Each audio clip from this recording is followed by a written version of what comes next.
नमस्ते, प्रणाम, हर हर महादेव। आप सभी को स्वागत है हमारे चैनल में। तो कैसे हैं आप लोग? उम्मीद करते हैं अच्छे होंगे, स्वस्थ होंगे, मस्त होंगे। आज आप लोग के बीच एक शिव चर्चा भजन लेके आई हूँ। आप हमारे चैनल पर जाइए, सुनिए। अच्छा लगे तो लाइक कमेंट शेयर जरूर कीजिएगा, और नए हैं तो चैनल को सब्सक्राइब कर दीजिएगा। धन्यवाद। ऊंचे पहाड़ चढ़ी बैठल छहो शिव गुरु। ऊंचे पहाड़ चढ़ी बैठल छहो शिव गुरु। आहो गुरु कब अइबा अंगना हमारे।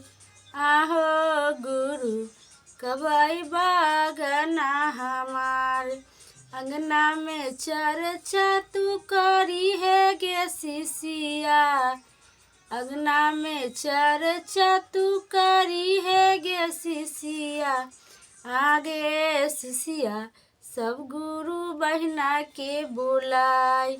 आगे शिशिया सब गुरु बहिना के बुलाए।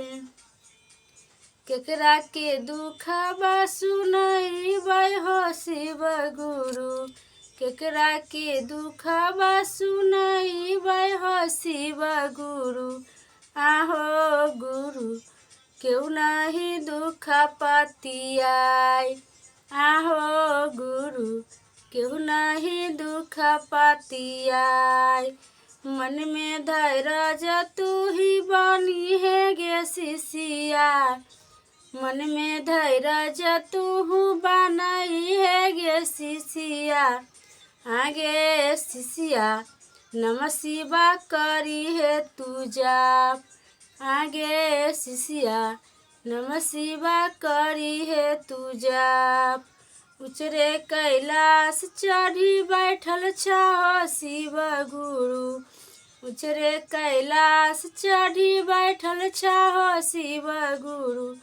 आहो गुरु कब देबा दर्शन अपन। आहो गुरु कब देबा दर्शन अपन। दिन रात शिव शिव रटी है गे शिशिया। दिन रात शिव शिव रटी है गे शिशिया। आगे शिशिया तब पैबे दर्शन हमार। आगे शिशिया तब पैबे दर्शन हमार।